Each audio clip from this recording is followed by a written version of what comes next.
Gemeente, ek het nog 'n bietjie gewonder oor die gebedsmoment van vanoggend en daar's eintlik soveel verskillende goed waarvoor ons regtig intens kan voorbereiding doen.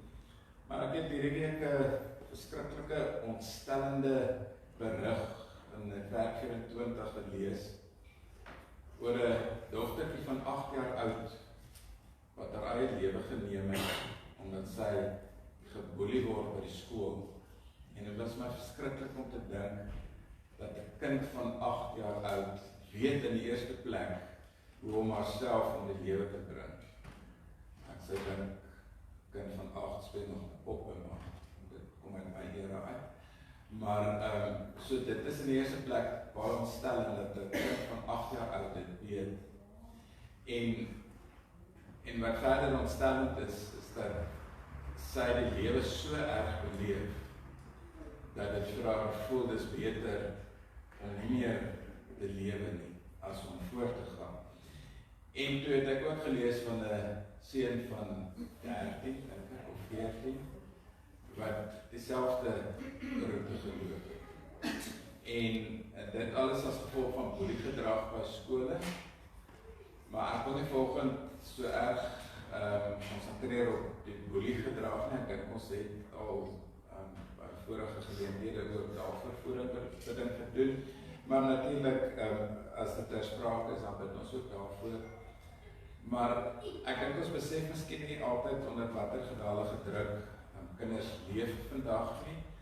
Die van die wat kinders het, wat in die skool is, die wat al klein kinders het, wat in die skool is, die beleef dit dalk meer as ander mense, of is meer bewus daarvan, maar soos ek sê, hierdie berig van die 8-jarige dogtertjie het my regtig aan die hart geruk. En ek het gedink dat ons vanoggend sommer net vir ons kinders moet bid.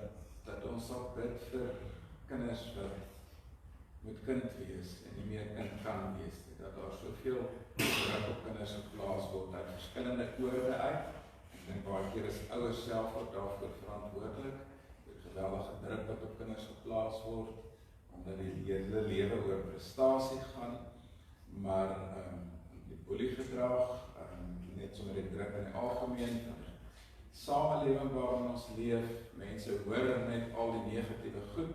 Miskien is dit ook iets waar aan ons as ouers moet aandag gee oor wat praat ons vir ons kinders, wat hoor ons kinders by ons, hoor hulle net al die negatiewe goed, of hoor hulle daarom dalk ook baie keer bietjie positiewe goed, waaroor hulle ook opgewonde kan wees in die lewe. So, ek wil graag geleentheid gee dat ons bietjie vir ons kinders bid vandag.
Here, miskien beleef die meeste van ons ons lewens as nie so baie kompleks nie, en aanvaar ons miskien dinge op 'n manier wat ander mense dit moeiliker aanvaar,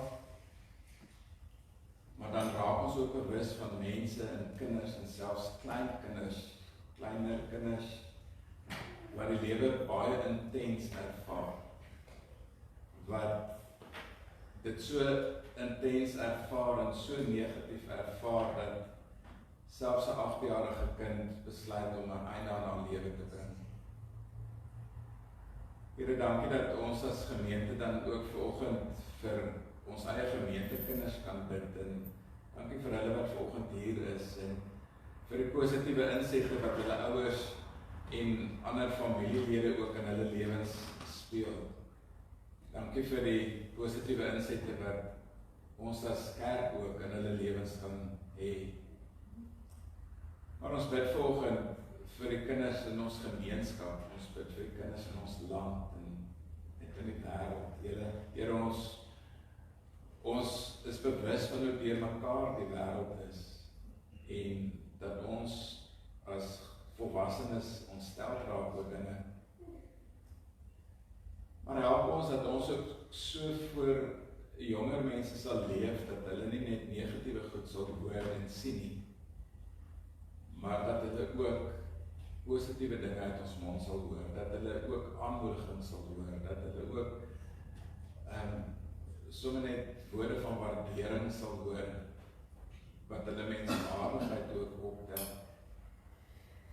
Ek wil bid dat U vir ouers ook die insig sal gee, dat hulle ook sal sien waar of wanneer hulle kinders dalk die lewe negatief ervaar, dat hulle kan ingryp in hulle kinders se lewens. Ek wil bid dat U ons kinders sal beskerm. Ons weet, Here, dat skool opset vandag talle uitdagings bied.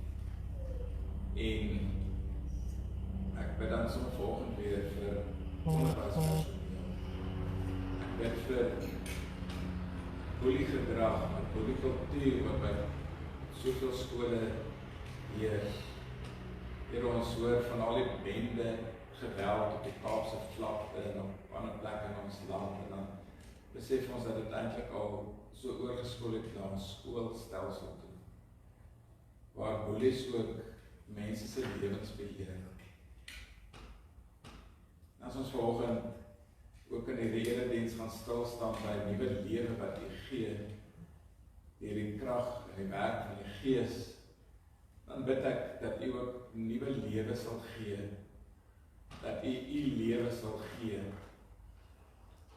U lewensasem in skole sal inblaas, in gesinne, in ons jong mense, in ons kinders se lewens, en dat hulle die ontdekking sal maak dat U God is, wat nuwe lewe bring in elke denkbare situasie wat vir ons na doodsheid lyk.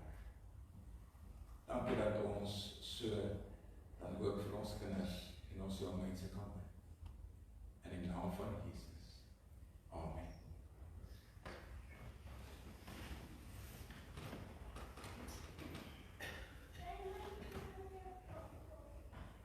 Oh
verlig die duister in my. Kom, o lewe, en wek my uit die dood. Kom, groot geneesheer, en heel my wonde. Kom, vuur van goddelike liefde, en verteer my sonde. Verwarm my hart met u liefdesvlam. Kom, my koning, kom sit op die troon van my hart, en regeer my lewe, want u alleen is my koning en my Here. Amen. Gemeente, genade en vrede vir julle van God ons Vader wat lewe bring waar daar doodsheid is, en van Jesus Christus deur wie ons daagliks nuwe lewe ontvang, en van die Heilige Gees wat ook die asem van die lewe in ons blaas en ons lewens oprig tot 'n lewende hoop. Kom ons staan en dan prys ons die Here ook met ons lof. Amen.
dankie dat ons weet, dit gaan nie vir mense werk nie, maar vir goddelike werk.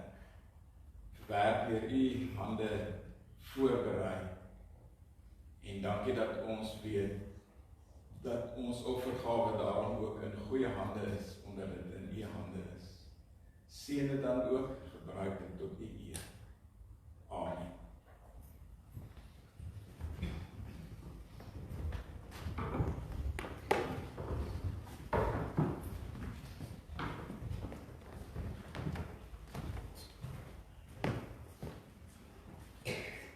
Goeiemôre dan weer van my kant af ook, vir die mense wat net nou so 'n bietjie later ingekom het. Ek wil sommer geleentheid gee dat julle praat van 'n groot woord, hoe gaan dit met elkeen?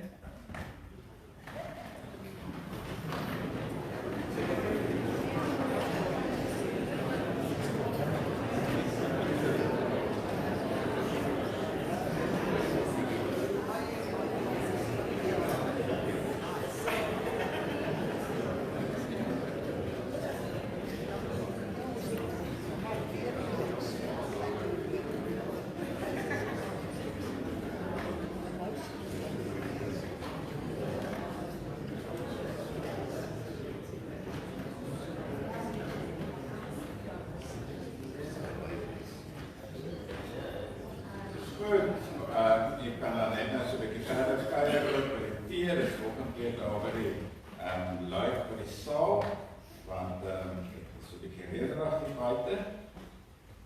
Ek wil ook in 'n besonder volgende baie welkom sê aan Pieter Deacon Jr.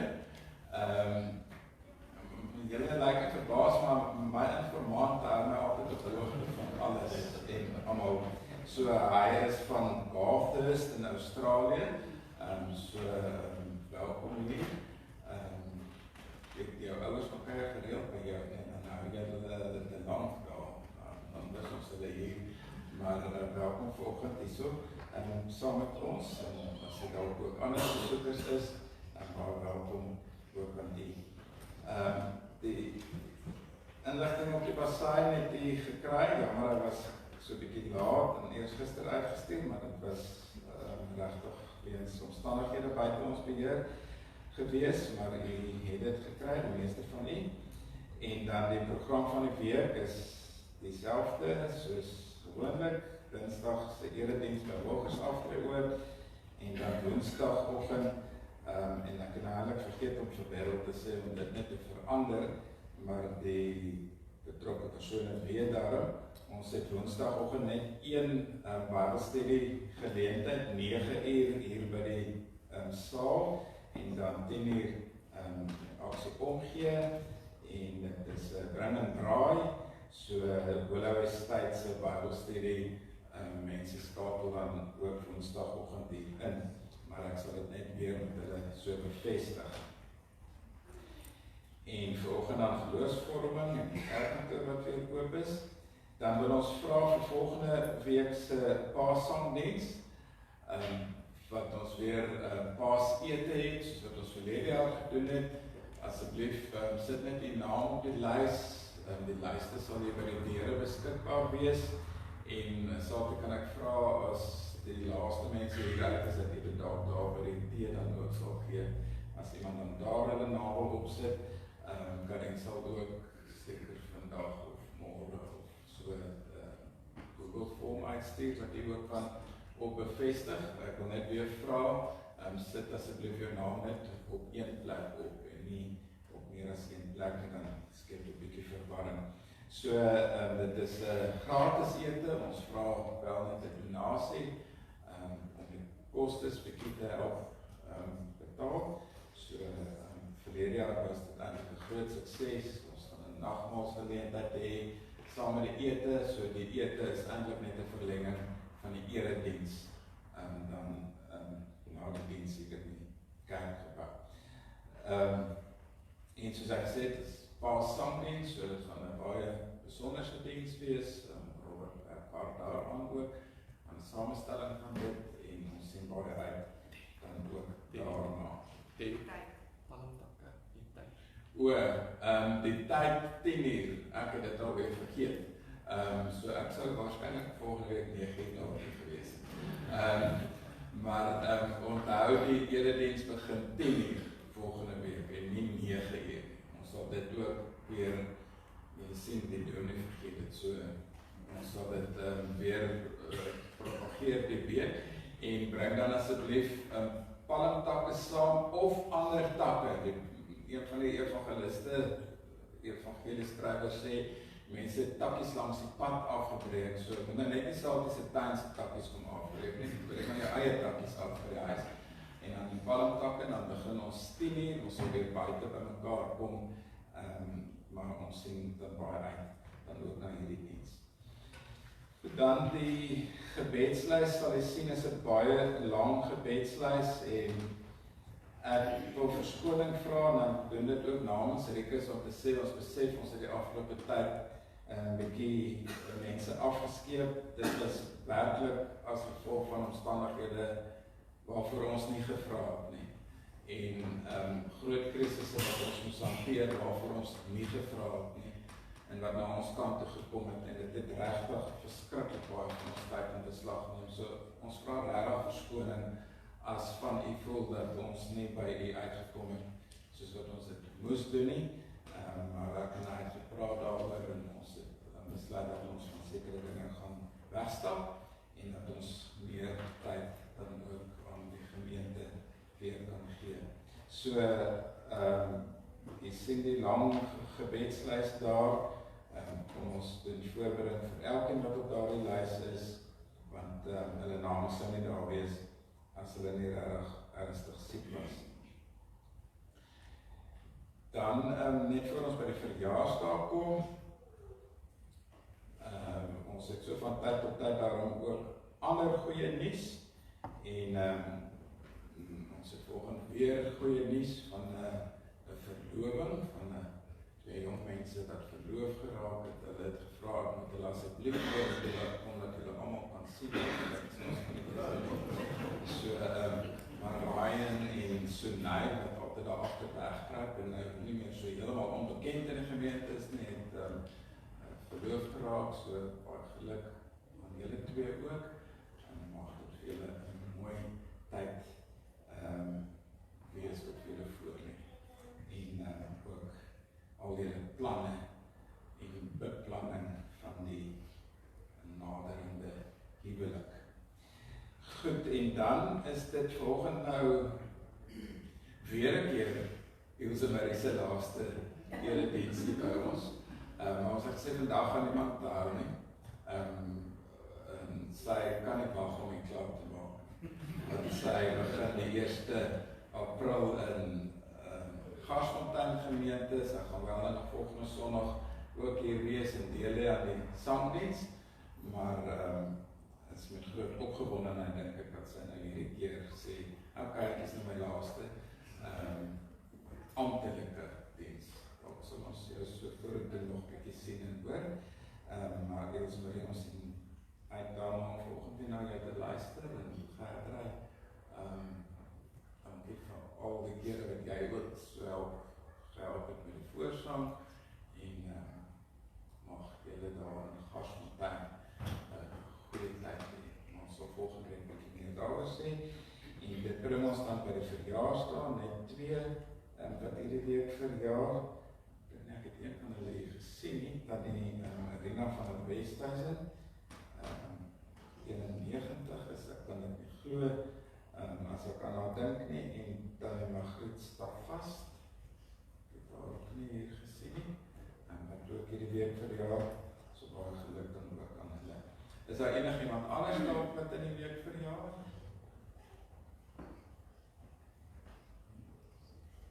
Ja, nie so nie.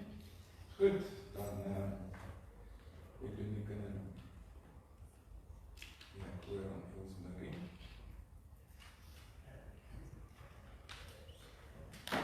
Ekskuus, net die laaste ding, vergeet ek het amper. Jy kan maar so lang voor dit kom. Jy sal sien, oral op die banke is daar nuwe plakkertjies met die kode vir SnapScan. Ons sê baie dankie vir die persoon wat dit vir ons geborg het. Dit is in die volgende hier nie, maar ons sê baie dankie daarvoor. En ons wil sommer net weer vir u ook aanmoedig, asseblief probeer dit ook op die fone aktiveer. Ons wil regtig so min as moontlik kontant hier by die gemeente hê, so gebruik asseblief die Snapscan. Baie dankie vir die persoon wat dit gevolg.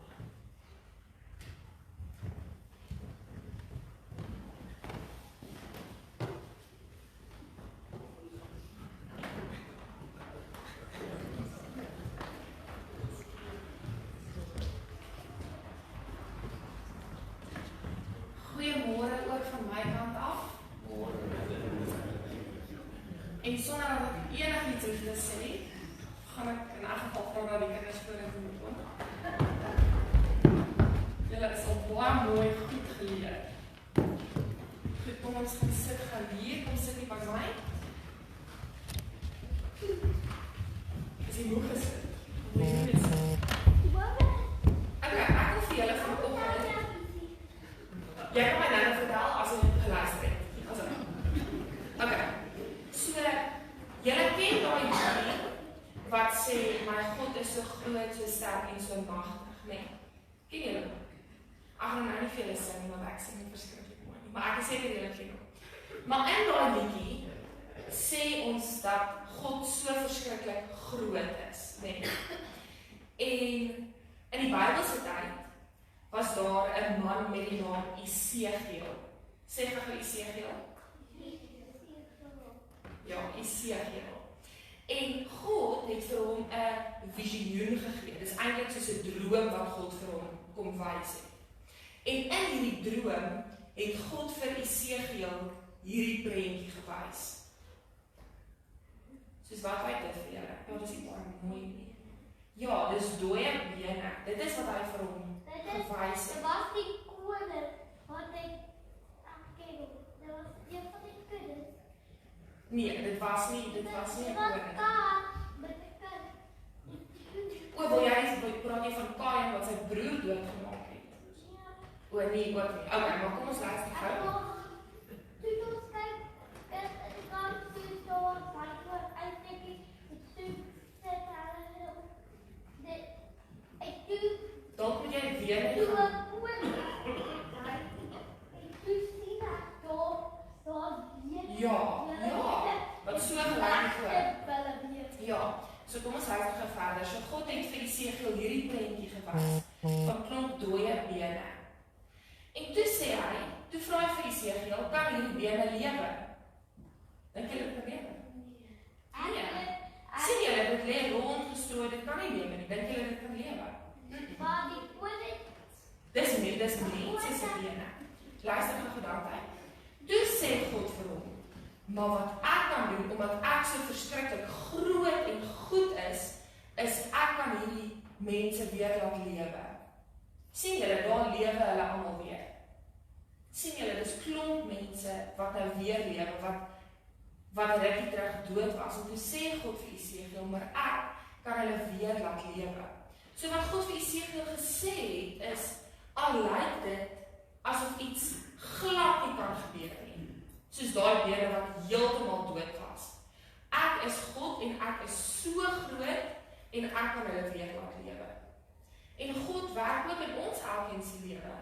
En hy kom sê vir ons, maak nie saak wat in jou lewe aangaan of jy hartseer of bang is nie.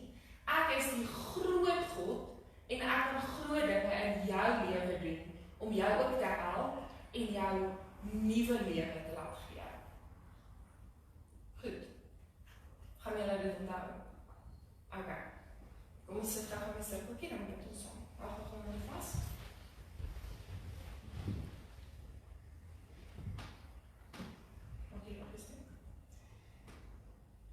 Here, dankie dat ons kan weet dat U enige iets kan doen.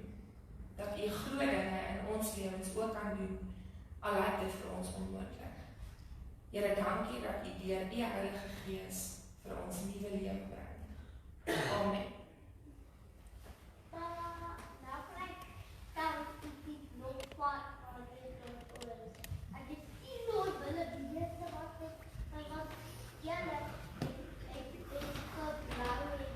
Ja, dit is waar. Dat was het voor net wat. Goed, nou kan julle elkeen 'n sjokolade kry.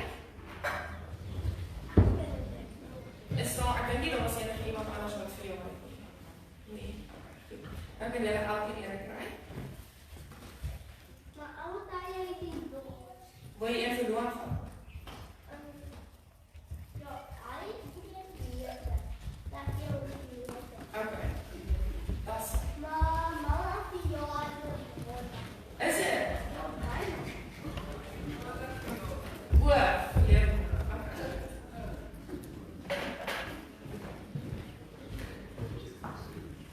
Ek weet nie wat het werk eendag, dan by eendag gaan doen nie, maar het gaan iets met praat uit die waar hê. Dan probeer ek kant.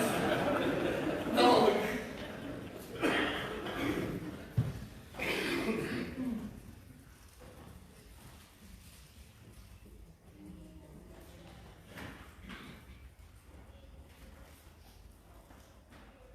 Kom ons sit net so en dan met ons staan.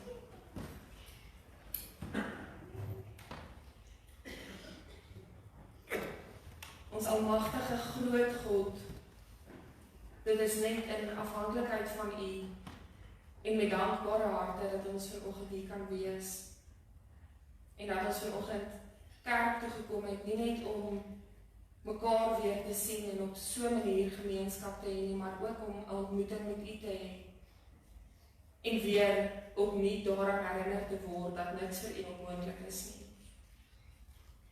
Here, dit is ons gebed dat U ons gedagtes en ons harte stil sal maak en dat ons dit na U toe sal rig en ook sal hoor en sal luister wat U vandag vir ons deur U woord wil sê. Here, dankie dat ons dit kan doen waar daar soveel mense is wat dit nie kan doen nie. Help ons om dit nie vanselfsprekend aanvaar nie, maar dat ons die groot voorreg wat ons het, regtig sal besef en dit sal koester. Dankie dat ons hier by mekaar kan wees in U naam en U ook so kan loof en prys. Ons bid dit in U groot en heilige naam alleen. Amen.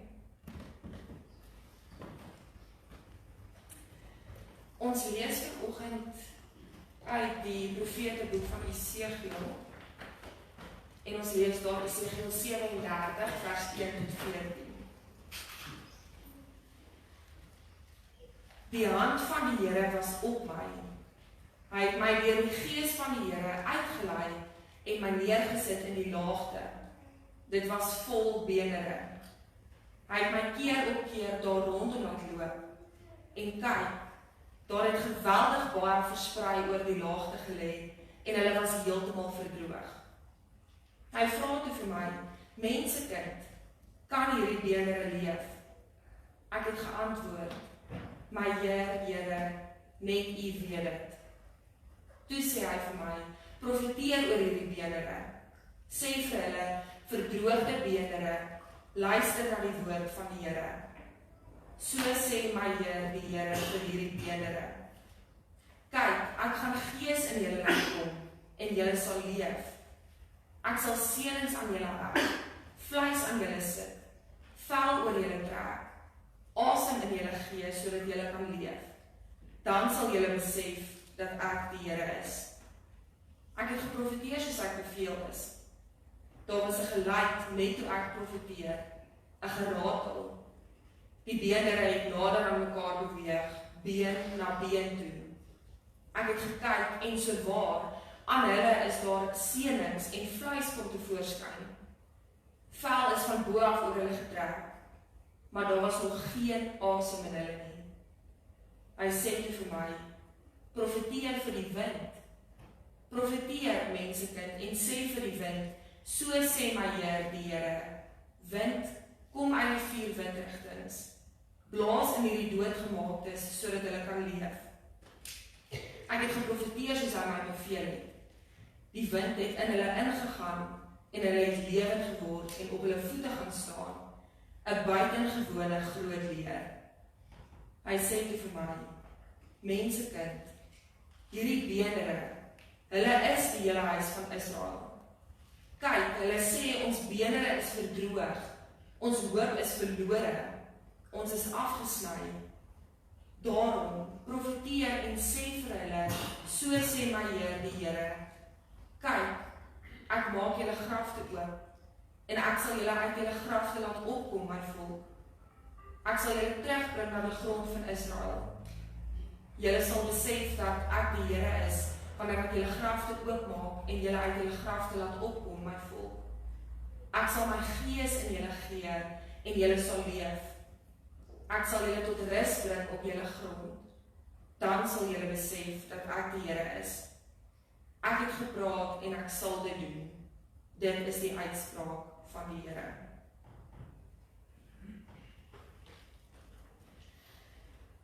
Soos wat ons net so sit, gaan ek vra dat julle oë toemaak. En soos wat julle so met toe oë sit, gaan ek vra dat ons saam diep inasem, baie diep inasem. En uit. Weer in. Weer uit. Dit wat ons inasem, is suurstof wat ons elke dag nodig het om te leef. En dit wat ons uitasem, is koolstofdioksied wat 'n gifstof in ons liggame was. Julle kan nou maar weer julle oë oopmaak. Die agtergrond van die gedeelte wat ons vanoggend saam gelees het, is soos baie ander Ou Testament boeke, die Babiloniese ballingskap. En soos wat ons al 'n paar keer in die verlede vir mekaar gesê het, was die Israeliete absoluut en totaal terneergedruk daar waar hulle in ballingskap was. En dit het vir hulle gevoel asof daar geen meer hoop vir hulle oor is. Dit is heeltemal verby met hulle. Ons weet ook dat konflik in die tyd van die Ou Testament nooit eintlik tussen die verskillende mense van die betrokke volke was nie, maar wel tussen die gode van al die volke wat betrokke is. Daarom was die Israeliete daarvan oortuig dat hulle God oorwin is deur die Babiloniese gode, omdat hulle daar in ballingskap is. Ek dink 'n paar van die gedagtes wat dalk deur die Israeliete se koppe gegaan het, was dalk iets soos, hoe kan ons nog in God glo? Kyk, waar sit ons? Ons het niks meer wat ons eie is nie. God het ons heeltemal verlaat, hy bestaan omtrent amper nie eens meer nie. Soveel van ons mense is alreeds dood. Ons kan almal eintlik maar net sowel dood wees. Die profeet Jesegiel was self ook weggevoer in ballingskap saam met die volk. Hy het self die gevolge van hierdie ballingskap ervaar. Hy was net 'n gewone mens, al was hy 'n profeet. En daarom het hy ook heel waarskynlik hierdie absolute gevoel van doodsheid aan sy lyf gevoel. Op 'n fisiese, emosionele en op 'n geestelike vlak. Maar dan begin God deur hom te werk. En ons lees dan in Esegiel 37 van hierdie visioen wat hy van God afgekry het. En ons moet ook, soos wat ons nou hier sit, eintlik poog om hierdie visioen in ons geestesoog te sien en ook te beleef wat Esegiel in sy visioen beleef het. God se gees het vir Esegiel uitgelei en hom in 'n baie groot laagte neergesit. En al wat hy in elke rigting om hom gesien het, was ongelooflik baie verdroogde beenere van mense. Die beenere was verdroog, wat impliseer dat hulle al lank daar lê. Hulle word al lank verskroei deur die son. Hulle is al lank dood. En dan sê God vir Esegiel, hy moet rondloop en na al hierdie beenere kyk. Dalk sodat hy die absolute doodsheid daarvan kan ervaar en dit kan raak sien. Dieselfde doodsheid wat die volk Israel in Babylonie ervaar het. En dan vra God vir Esegiel 'n baie interessante vraag. Hy vra vir hom, kan hierdie beenere leef? Esegiel moes nou net rondloop en kyk hoe dood al hierdie beenere is, en nou vra God vir hom, maar kan hulle leef? Dit is eintlik vanuit 'n menslike perspektief absurd om te dink dat dit kan. Maar Esegiel se antwoord op hierdie vraag wat God vir hom vra, getuig nie van dit wat hy met sy oë gesien het nie. Dit getuig eerder van sy geloof in God. Want hy sê dan sy antwoord op hierdie vraag is, net U weet dit. Sonder hierdie vertroue en geloof wat hy in God gehad het, sou sy antwoord heel waarskynlik iets gewees het soos, nee, hierdie bene kan glad nie lewe nie. Hulle is nie eens meer vas aan mekaar nie, hulle lê rondgestrooi oor hierdie laagte. Dit is onmoontlik dat hulle weer kan lewe. Hier kan niks goed of positief uit hierdie vallei uitkom. Hier is geen hoop meer oor nie. Al sien Esegiel die wanhoop van hierdie laagte vol beenere en al voel hy dit aan sy lyf, daar waar hy self ook in ballingskap weggevoer is, glo hy vas dat God weer lewe kan bring. Omdat Esegiel in God glo en vas glo dat hy hierdie dooie beenere weer lewend kan maak, begin God dan deur hom te werk en hy gebruik vir Esegiel om dit dan te laat gebeur. Esegiel kry die opdrag om oor hierdie beenere te profeteer. Ons lees vers 4 tot 6 wat sê, toe sê hy vir my, profeteer oor hierdie beenere, sê vir hulle verdroogde beenere, luister na die woord van die Here. So sê my Heer, die Here vir hierdie beenere. Kyk, ek gaan gees in julle laat kom en julle sal leef. Ek sal seënings aan julle heg, vleis aan julle sit, vel oor julle trek, asem in julle gee, sodat julle kan leef. Dan sal julle besef dat ek die Here is. En toe Esegiel onder leiding van God se gees wel toe nou vir hierdie beenere profeteer, toe gebeur dit. Hy het gesien hoe hierdie beenere weer nader aan mekaar beweeg en hoe hulle weer vorm kry en hoe daar seënings en vleis en vel oor hulle getrek word om weer liggame te vorm. Hy sien toe hoe hierdie dooie laagte vol verskroeide beenere wat van geen hoop getuig nie, weer lewendig word. Maar omdat ons mooi lees wat daar staan, al het hulle weer vorm gekry, al het hulle weer na mekaar toe begin beweeg, en al het daar vleis en vel en seënings oor hulle getrek, was daar nog steeds nie asem in hulle nie. Hulle het alles anders nodig, hulle het alles anders gehad wat nodig is om te leef, behalwe asem. Hulle was eintlik nog steeds dood. Maar God was nie klaar nie. Hy sê toe weer vir Esegiel om te profeteer, en hierdie keer oor die wind. Esegiel beveel toe die wind uit al 4 windrigtings om lewe in hierdie doodgemaaktes te kom blaas, sodat hulle weer kan leef. En toe dit gebeur, het al hierdie dooie liggame lewend geword en 'n magtige groot leer gevorm. Net soos dit, het God die onmoontlike laat gebeur, toe hy 'n groot massiewe laagte vol dooie beenere weer lewend gemaak het. Esegiel het al hierdie dinge in sy visioen gesien. Maar wat het dit beteken vir hom en vir die volk wat daar in ballingskap weggevoer is? Dit is eintlik baie voor die hand liggend. God bring lewe waar daar doodsheid is. Hy sê vir Esegiel, hierdie dooie, verdroogde beenere wat weer lewend geword het, is die volk Israel. Ja, julle hoop is verlore. Ja, julle voel heeltemal afgesny van my af. Julle dink dat die Babyloniese gode my oorwin het. Dit voel vir julle asof julle net sowel ook dood kon wees. Maar dan sê God vir hulle, maar kyk, ek maak julle grafte oop. Ek sal julle uit julle grafte laat kom en julle weer herstel in julle land.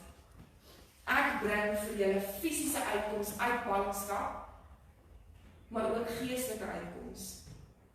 Maar dit is nie al nie. Ek bring ook my gees vir julle, sodat julle waarlik kan leef. Die Hebreëse woord ruach kom in al drie sy moontlike betekenisse in hierdie gedeelte voor. Hierdie woord kan gees, wind of asem beteken. En die kern van die gedeelte gaan hieroor. Mens kan alles in die wêreld hê wat jou hart begeer. Ons kan alles aan ons liggame hê wat ons nodig het om te leef. Bene, spiere, senings, organe, 'n vel. Maar as ons nie suurstof het nie, as ons nie asem het nie, dan is ons eintlik nog steeds dood.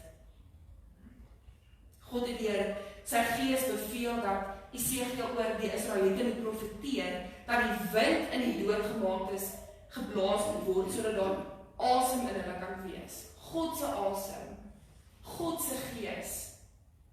En toe eers was hulle eintlik lewendig. En dan sê God, eers wanneer daar nuwe lewe in die vorm van my gees in julle geblaas is, dan sal julle besef dat ek die Here is. Hy sê eintlik hier vir die Israeliete, dan sal julle besef dat die Babyloniese gode my nie oorwin het nie. Ek is die ware God en ek bring vir julle uitkomste midde hierdie doodsheid wat julle ervaar. God sê eintlik hierdeur vir die volk, dink aan julle lewe daar waar julle in ballingskap vasgevang is. Dink aan julle lewe waar julle in sonde vasgevang is.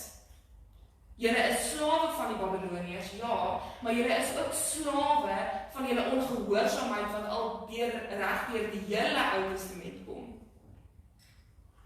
God sê vir hulle, ja, julle is 100% reg. Daar is nie hoop vir julle nie. Julle is hierdie laagte, verdroogde, dooie beendere. Maar ek, die ware God, gee vir julle nuwe lewe. So onmoontlik soos wat dit gelyk het dat hierdie laagte vol verdroogde, dooie beendere weer lewendig kan word. So drasties kom verander God die Israeliete se lewens ook. Hierdie gedeelte is eintlik baie onmoontlik, maar ook baie eenvoudig. Want die Israeliete het regtig niks wat na hulle kant toe kom nie. Ons kan onsself net probeer indink hoe verlate en hoe wanhoopig hulle gevoel het. Maar God is hier aan die werk. En ek is seker 'n party van ons het ook al besaam in ons lewe die vraag gevra, Here, maar waar is U? Ek is seker 'n party van ons het ook al gevoel asof daar regtig geen uitkoms is nie. Dit is regtig verby met my. Ons elkeen het ons eie laagte vol droë, verskroeide beendere. Of dit dalk siekte is, finansiële krisisse, 'n verhouding wat dalk skade aangedoen is, verslawing dalk, of selfs twyfel in God. Wat ook al dit is, dit kan veroorsaak asof dit vir ons voel dat daar regtig nie 'n uitweg is nie. Maar God kom werk in ons elkeen se lewe ook. En hy kom sê vir elkeen van ons, al is jy in jou diepste, donkerste ballingskap, bring ek vir jou 'n nuwe lewe. Blaas ek my lewensasem in jou in, sodat jy kan leef. Al voel dit vir jou asof jou lewe net 'n massiewe laagte vol verskroeide beendere is, wat nooit weer sal kan lewe nie. Kom blaas God hierdie selfde lewensasem daarin, om dit in 'n magtige groot leer te verander.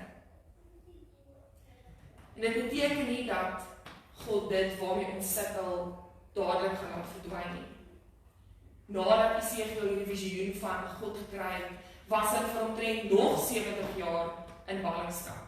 Hulle was nie onmiddellik uit Babylonië bevry nie, maar hulle moes tot die besefing kom dat geen aardse omstandigheid God se werk en God se krag in hulle lewe kan beperk nie. Daarom hoef ons ook nie aan God te twyfel wanneer dit vir ons voel asof ons gebede nie beantwoord word nie, want ongelukkig is dit partykeer vir ons 'n outomatiese reaksie. Daar is 'n rede waarom hierdie gedeelte oor Esegiel se visioen in die Bybel is, sodat ons dit vandag kan lees en ook die waarheid en die werklikheid daarvan in ons lewens kan besef. Toe God vir Esegiel gevra het of hierdie dooie bene weer kan lewe, het hy geantwoord met: Here, net U weet dit. Weereens is dit 'n getuienis nie van dit wat Esegiel gesien het nie van hierdie dooie bene voor hom nie, maar 'n getuienis van sy geloof in God. En dit is my gebed dat ons elkeen ook lewende getuienisse sal wees. Dat ons lewens nie getuienisse sal wees van die swaar en die moeilike en die hartseer dinge in ons lewens nie. Dat ons lewens nie getuienisse sal wees van dit wat ons met ons oë sien en dit wat ons elke dag in ons lywe voel nie. Maar dat ons getuienisse sal wees, dat ons lewensgetuienisse sal wees van ons geloof in God. En dieselfde God wat 'n dooie vallei weer lewend kan maak. 'n hele paar jaar nadat Esegiel as profeet opgetree het in die tyd van die Babyloniese ballingskap, het die hoogste en die finale profeet gekom.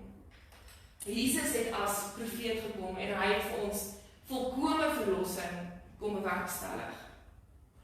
Hy het finaal en vir altyd die dood oorwin.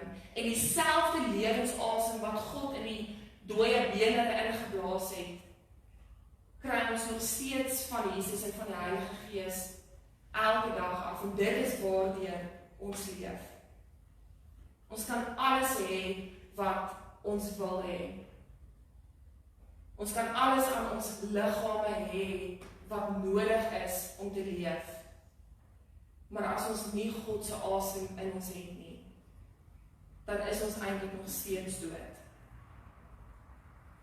Ek gaan nou vra dat julle weer julle oë toemaak en weer saam met my diep inasemhaal, maar hierdie keer is dit wat ons inasem, God se Gees, en dit wat ons uitasem is simbolies en figuurlik van dit wat ons doodgemaak het.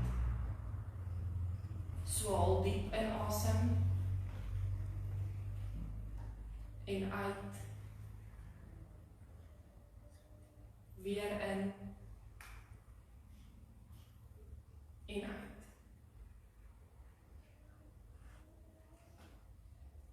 Amen. Ons gaan nou ook saam ons geloof bely en ek wil vra dat ons asseblief daarvoor sal staan en dan bely ons saam ons geloof.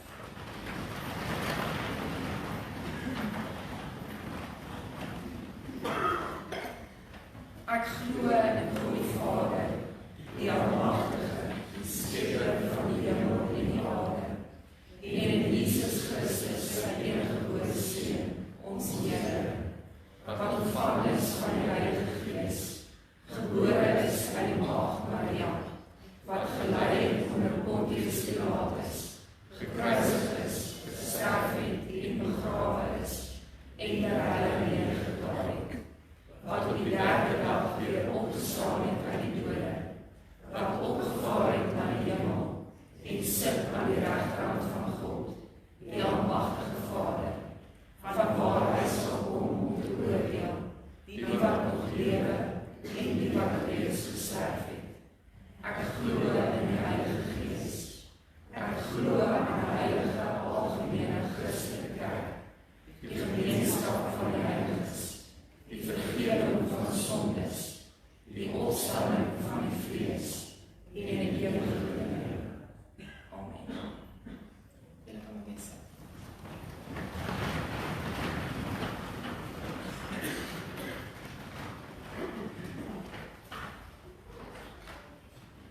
Here, wat 'n oorweldigende gedagte is dit nie vir ons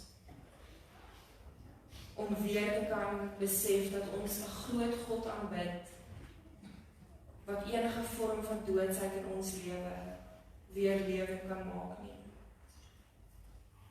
Here, U weet tog dat dit vir ons so maklik is om in hierdie doodsheid vas te kyk, om heeltemal daarin vasgevang te word, en dan heeltemal te vergeet dat U dit reeds finaal en volkome oorwin het. Here, ons kan dalk sê dat ons as mense mekaar ken en weet wat in mekaar se lewens aangaan, of weet wat in ons eie lewe aangaan, en wat ons omstandighede is. Maar die waarheid is nog steeds dat U ons elkeen beter ken as wat ons onsself ken.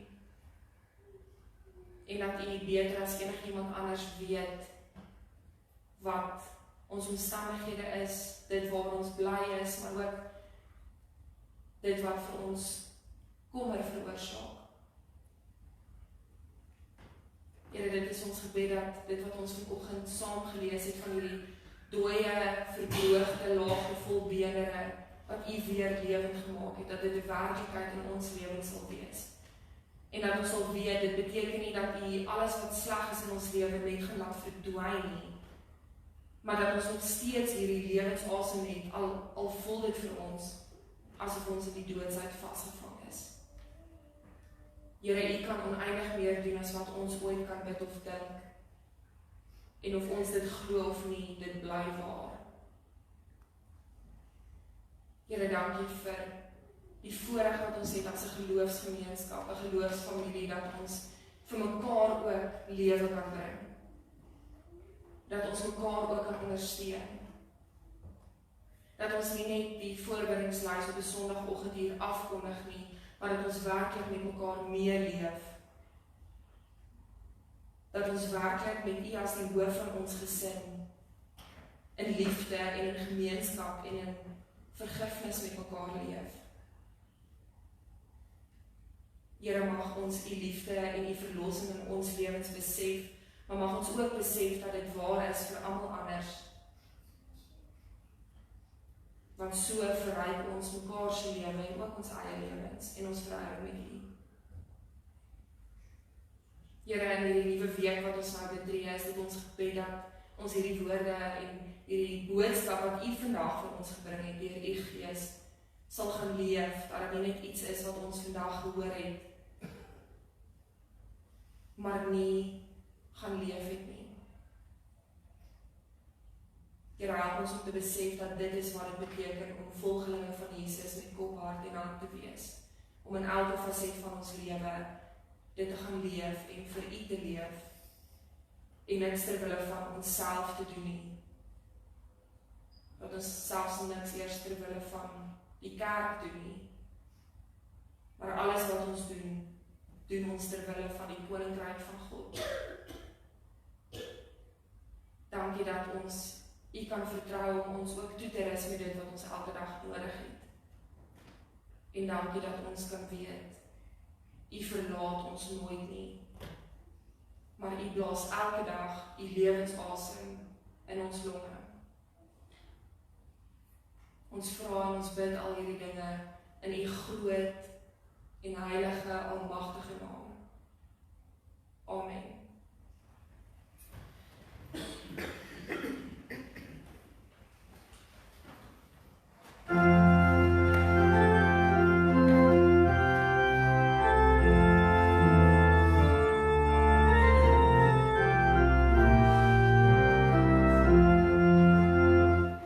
He is the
die seën vir julle.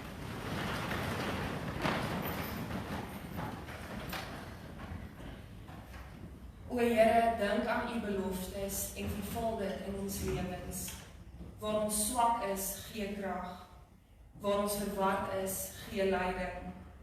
Waar ons ontsteld is, gee troos.